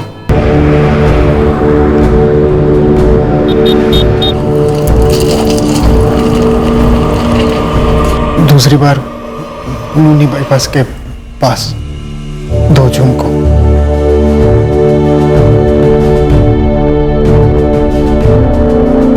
गाड़ी किसके कहने पर रोकी गुड्डू? पहले से बताया गया था कि वहां रुकना है, पेशाब के बाद। किसने बताया था पहले से? विवेक भाई ने। तो विवेक टूटा क्यों नहीं अब तक? मैं क्या जानूं मैडम, मुझे जैसा बताया गया मैंने हल्का होने के बहाने गाड़ी रोक दी। फिर विवेक भाई बाद में बोले, नहीं यहाँ नहीं है, अभी नहीं है। पूरी स्टोरी सुना गुड्डू। कब से प्लानिंग चल रही थी? हमारी ट्रैवल एजेंसी की सारी गाड़ियां वो विवेक भाई के पापा मनप्रीत सिंह जी की गैराज में सर्विस होने के लिए ही जाती। गुड्डू, नरसिंहपुर से जबलपुर आना है और रिटर्न नरसिंहपुर जाना है। अरे जब बोलो विवेक भाई, काम है, गाड़ी तो चलानी है। सिर्फ गाड़ी नहीं चलानी, बहुत बड़ा मौका है तगड़ा माल कमाने का, और मेरे साथ पार्टनरशिप का। कैसी पार्टनरशिप है भैया? 1 लाख मिलेंगे तुम्हें। 1 लाख? आराम से करना क्या है मुझे? गाड़ी रोकना है जहाँ मैं बोलूँगा। हाँ, लेकिन कहाँ, क्यों? ऐसी जगह जो सुनसान हो, हल्का होने के बहाने गाड़ी रुकाना है। हाँ, वो तो ठीक है, लेकिन आपने बताया नहीं विवेक भैया। कोई झंझट का काम तो नहीं है ना? ठीक से करोगे तो कोई गड़बड़ नहीं होगी। तुम्हें तुम्हारे 1 लाख तुरंत कैश में मिल जाएंगे। बस इतना है कि इसके बाद तुम्हारा और मेरा कोई लेना देना नहीं होगा। इतना तो मुझे समझ में आ गया था कि मामला बच्चे को लेकर ही। मैं सच कहता हूं मालिक, कत्ल होने वाला है, मुझे इसकी भनक तक नहीं थी। विवेक किसके कहने पर कर रहा था ये? और क्यों कर रहा था? मुझे कुछ नहीं पता मालिक। पूरी स्टोरी उल्टी कर। झूठी उल्टी की तो खून की उल्टी करेगा विवेक आर्या। सर मैं फंस गया था सर। अब फंस जाएगा, शही खोद के काट देंगे। स्टोरी बोल, स्टोरी, अपना टुकड़ा नहीं। सर ये स्टोरी पेरिस में शुरू हुई थी। स्टोरी का विलेन कौन है? स्वाति? सनी? या दोनों? सर सनी ने शर्त रखी थी कि अगर पेरिस लौटना है, जॉब चाहिए, वर्क वीजा चाहिए, तो उसका एक काम करना होगा। तुझे यहाँ पेरिस परमानेंट रेजिडेंसी दिलाने का फुल प्रूफ प्लान है मेरे पास, और कॉन्टेक्ट भी। बस तुझे एक काम करना है, सिंपल सा काम है, तेरे लिए बाएं हाथ का खेल है, आराम से कर ले। यार सनी, कुछ भी कर दूंगा। तू मुझे पहले ये बता कि तुझे ये वर्क परमिट और परमानेंट रेजिडेंसी कैसे मिल रही है? अचानक से कांटेक्ट कहां से मिल गया? देख विवेक, बात अपने तक ही रखना, कॉन्फिडेंशियल है, इसलिए सिर्फ तेरे को ही बता रहा हूँ। मैंने यहाँ पे परमानेंट रेजिडेंसी के लिए स्वाति के साथ कॉन्ट्रैक्ट मैरिज कर ली है। तेरे लिए भी एक लड़की ढूंढी है, फुल प्रूफ तरीका। तू भी मेरी तरह दामाद बन जा पेरिस का, ऐश करेंगे। बस उसके लिए तुझे यहाँ पे टूरिस्ट वीजा पे आना होगा। क्या? अबे तूने मुझे पहले क्यों नहीं बताया ये? अब बता रहा हूँ ना, लेकिन इसके बदले तुझे मेरा एक काम करना होगा। बोलना, सुन रहा हूँ। काम क्या है? एक मर्डर करना। क्या मजाक कर रहा है यार? एक तो पहले ही वर्क परमिट को लेकर ओवर एक्साइटेड हो रहा हूँ। बोलना, काम क्या है? मजाक नहीं कर रहा हूँ विवेक, एक मर्डर करना है।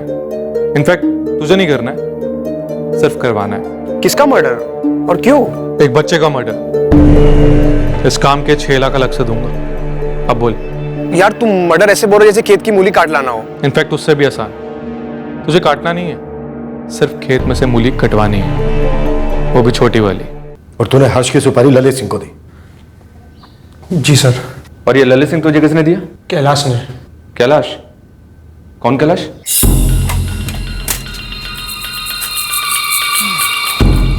कैलाश जी। अरे विवेक, कैसे हो?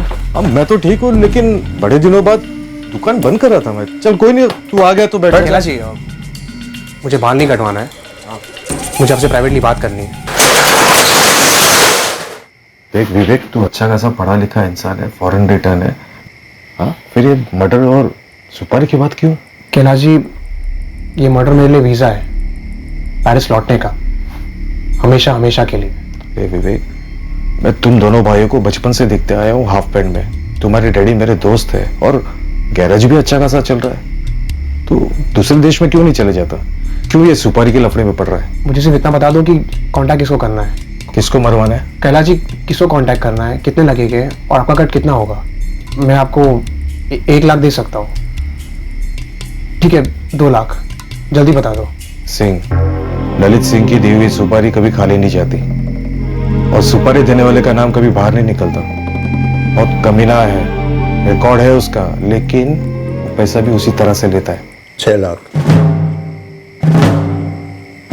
बच्चे का 6 लाख? बच्चा मारना हो या बड़ा आदमी, यहाँ फुल प्लेट का ही रेट लगता है। अपने यहाँ हाफ प्लेट वगैरह कोई सिस्टम नहीं है, समझा? ठीक है ललित भाई, मैं पार्टी से पूछता हूँ और कंफर्म करके फ़ोन करता हूँ। गर्लफ्रेंड नहीं है जो फोन करेगा, मेरे को कोई फोन नहीं करता, आमने सामने मिलेंगे। सुपारी के लिए ललित सिंह को 6 लाख रुपए देने के लिए सनी मान गया? जी सर। 6 तुझे, 6 ललित सिंह को भी, और ड्राइवर गुड्डू को 1। सलून वाले कैलाश को ललित से इंट्रो करवाने के 2 लाख। टोटल हुए 15 लाख। ये 15 लाख पेरिस से भेजे गए सिर्फ हर्ष को मारने के लिए? सर, डील वहाँ पेरिस से हुई, पर एडवांस यही से आया। ललित को सुपारी के 1 लाख मिले, कैलाश को 25,000, मेरा और गुड्डू का एडवांस अभी बाकी है सर। ये एडवांस यहाँ भेड़ाघाट में किसने दिया? सर, मोहन जी ने। मोहन?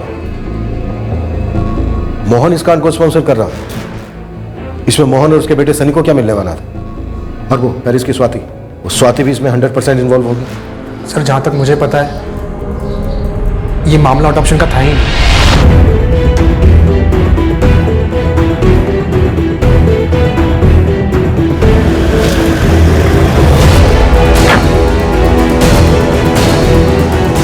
मैडम, लेकिन मुझे नहीं मालूम था कि विवेक किसका मर्डर करने वाला है। मालूम होता तो तू क्या करता? चिल्ड्रंस डिस्काउंट दिलवाता, 2 मर्डर का पैकेज डील करवाता, एक पे एक फ्री।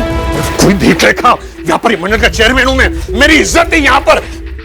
तो हम देंगे ना इज्जत आपको, पहले आपको चेयर पर बिठाएंगे, फिर आपकी खाल उतारेंगे। ले चलो। आप मेरी बात सुनिए सर। सर सर सर मैं क्या बता रहा हूँ सर, मेरी बात सुनिए सर। ये जो 2 अटेम्प्ट्स हुए थे 23 मई और 2 जून को, जी सर, कैंसिल क्यों हुए? पेरिस से सनी ने फोन किया था कैंसिल करवाने। ए विवेक, क्या कर रहा है तू? हाँ, क्या कर रहे हैं? पहले शाहपुरा और अभी ये साला नोनी। क्या कर रहे हैं बेवकूफी? ललित और उसका जोड़ीदार विपुल वेट कर रहे हैं, आराम से काम हो जाएगा। देखो समझ में नहीं आती है, बोला था ना बेड़ा घाट पे जगह चुनने को, कहीं और क्यों चुनी? वो इलाका मेरे पापा का है, सब कुछ संभाले तो वहां पे। तो अभी हम लोग बस लोकेशन पर पहुंचने ही वाले हैं यार, और दोनों वेट कर रहे हैं। करने दे वेट, तू कैंसिल कर। नोनी में काम करेगा साला इडियट। कैंसिल करो, तुरंत कोई दूसरी डेट फिक्स कर। ओ भाई सुन मेरी बात, मैंने 2 बार जगह और टाइम चुनी, तूने हक दिया, कैंसिल कर दिया। 2 बार फेल होने का अपना कभी स्टाइल नहीं रहा, तीसरी बार फाइनल होगा। जगह चुन तो, टाइम चुन तो, हम लोग बच्चे को उठा ले जाएंगे और काम कर देंगे, समझा? ठीक है ललित भाई, मैं फिर से हर्ष और उसके जीजा को एक जगह पे बुलवाता हूँ और कुछ प्लान बनाता हूँ। तो ये वीजा का चक्कर हर्ष के मर्डर के लिए नेट प्रैक्टिस था। ऐसे ही घुमा रहे थे हर्ष और उसके जीजा धर्मेश को, और वो बेचारा जैसे जैसे उससे बोला जा रहा था किए जा रहा था। सर ये पूरा आइडिया, पूरा प्लान मोहन जी ने बनाया था sir. Sir, Mohan ji settlement करना चाहते हैं। बड़ा अच्छा ऑफर दे रहे हैं चेयरमैन मोहन रावत, सुन लेते हैं सर।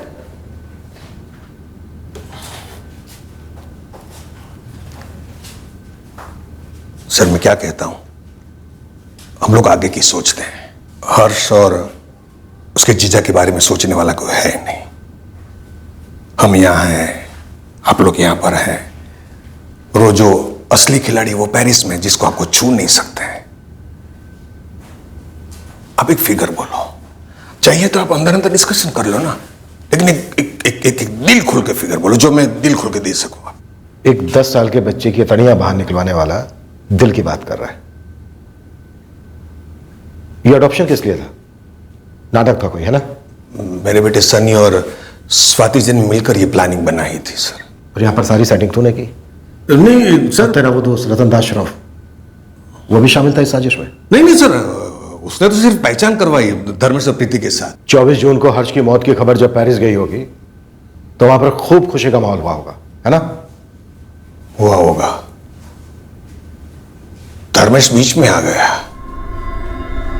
वरना प्लानिंग तो सिर्फ हर्ष को मारने की ही थी। Okay okay. सनी सब कुछ ठीक से हुआ ना?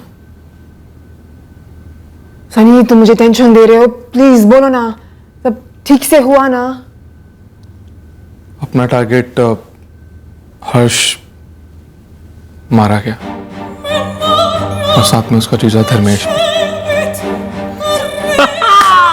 एक बच्चा जो जिसके नसीब में मौत लिखी थी, उसके जीजा जिसके नसीब में मौत लिखी थी, लेकिन आपके नसीब में 10 लाख है। सबके नसीब में 10-10 लाख।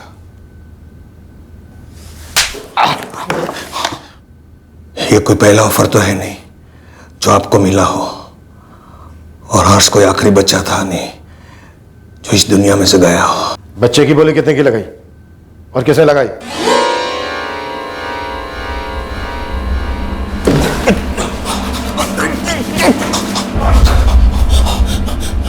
तो क्या? तो क्या? 2 करोड़। 2 करोड़ हर्ष का 2 करोड़ का इंश्योरेंस निकाला था सर। प्लानिंग इंश्योरेंस की थी साहब।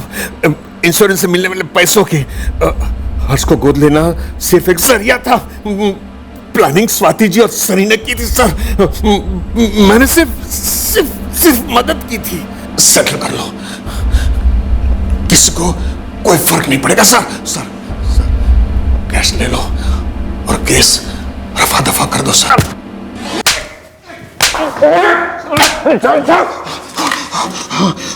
फर्क पड़ चुका है मोहन रावत।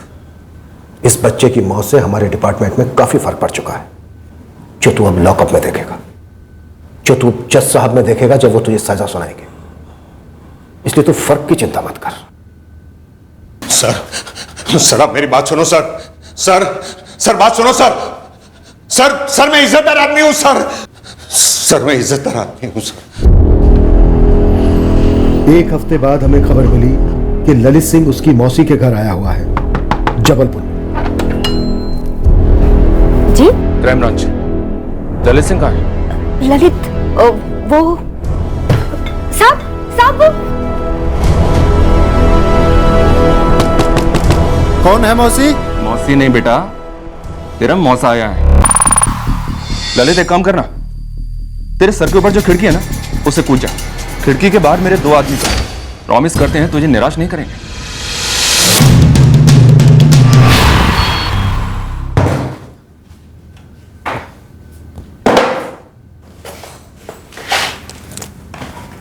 बड़ी कलाकारी दिखाई उस बच्चे और उसके जीजा पर। सारी अतड़ियां बाहर। क्या चाकू घुमाया है, और हमें भी घुमाया। सुपारी तो सिर्फ बच्चे के लिए था साहब, वो उसका जीजा फीजा जो भी है वो तो बेकार में हीरो बन रहा था। अपने जोड़ीदार का नंबर दे दे, उसे भी मंगवा लेते हैं यहाँ, तेरी कंपनी भी हो जाएगी। ठीक है, बताता हूँ ना साहब, लेकिन वो मेरी बेल मत रुकने देना। मेरा वकील मिलेगा आपको। तेरे वकील साहब को क्यों तकलीफ दे? तेरी बेल हम ही करवा देंगे यहीं पर, इसी लॉकअप में। उसके बाद तू अंदर रहे या बाहर, क्या फर्क पड़ता है? 6 दिन, पूरे 6 दिन वो बच्चा और उसके जीजा आईसीयू में तड़पे हैं। अब तो जिंदगी भर तड़पेगा। सर हर्ष मौर्य के इंश्योरेंस पेपर में कोई झोल नहीं है, मैं लेके आता हूँ, आप खुद देख लीजिएगा। कितनी किस्त भर दी गई है? मिस स्वाति मेहरा ने पहली किस्त अदा की है। और सर मैं आपसे कहना चाहूंगा, मैंने कुछ गलत नहीं किया है, सब कुछ कायदे से हुआ है। पेपर्स तो लेके आइए एजेंट साहब, हम इंश्योरेंस कंपनी से आपसे सबसे बात करेंगे, उसके बाद ही तय होगा। पेरिस लेके ही नहीं जाने वाले थे।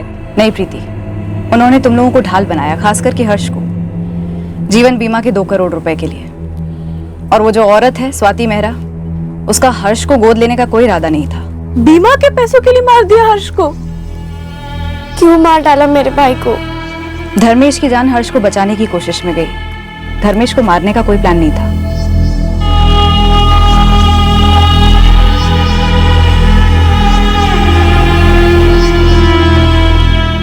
मनप्रीत जी, खुद विवेक ने हमें ये सब बताया। हमारे विवेक ने ऐसा किया? 6 लाख रुपए और पेरिस में जॉब, इसके लिए उसने 2 मासूमों को मरवा डाला।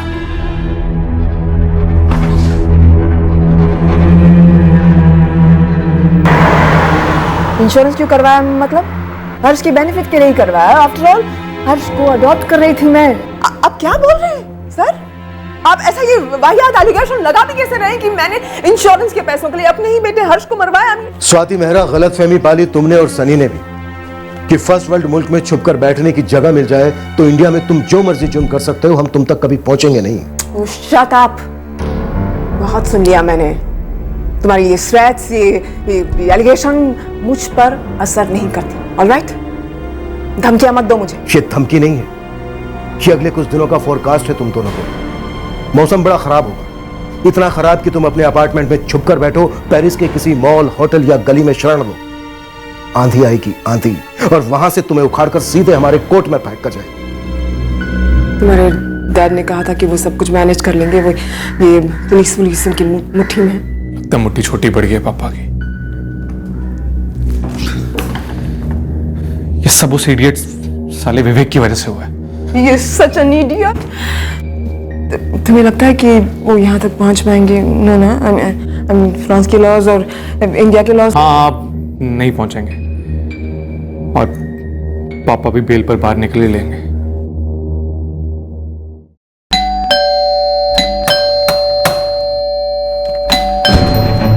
Madame Swati Mehra? Oui, officier. Le monsieur Sani là-bas, est-il avec toi?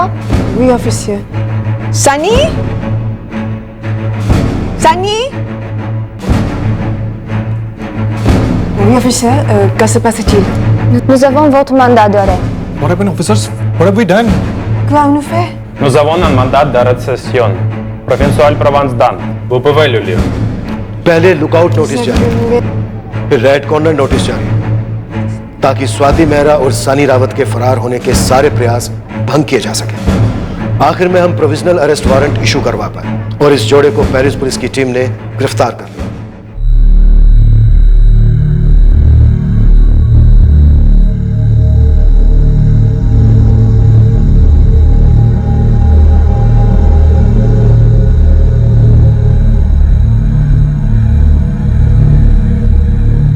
हम इस केस को आखिरी पड़ाव तक लेकर ही जाएंगे। हम स्वाति मेहरा और सनी रावत के फ्रांस से इंडिया एक्सट्राडिशन के लिए पूरा जोर दे रहे हैं। हमें उम्मीद है यह जल्द से जल्द होना चाहिए। हमने इस निहायत ही घटिया और भयंकर षड्यंत्र को सफल होने नहीं दिया। हम अपनी देखरेख में ऐसा कभी होने भी नहीं देंगे। क्रिमिनल्स जब जुर्मिस्तान के पासपोर्ट पर सफर करने निकलते हैं, उन सबको एक बात साफ पता होनी चाहिए कि इस पासपोर्ट पर एक ही वीजा लगता है, और वो है सजा का वीजा। इस पासपोर्ट और वीजा पर क्रिमिनल की हर उड़ान वाया लॉकअप, वाया अदालत, सीधे जेल को जाती है। मुजरिमों को यह समझ लेना चाहिए कि यह वन वे फ्लाइट है और रिटर्न फ्लाइट के लिए सालों का वेटिंग पीरियड होता है। जय हिंद। इस तरह के और भी एपिसोड देखने के लिए हमारे चैनल को सब्सक्राइब करें और बेल आइकन दबाना ना भूलें।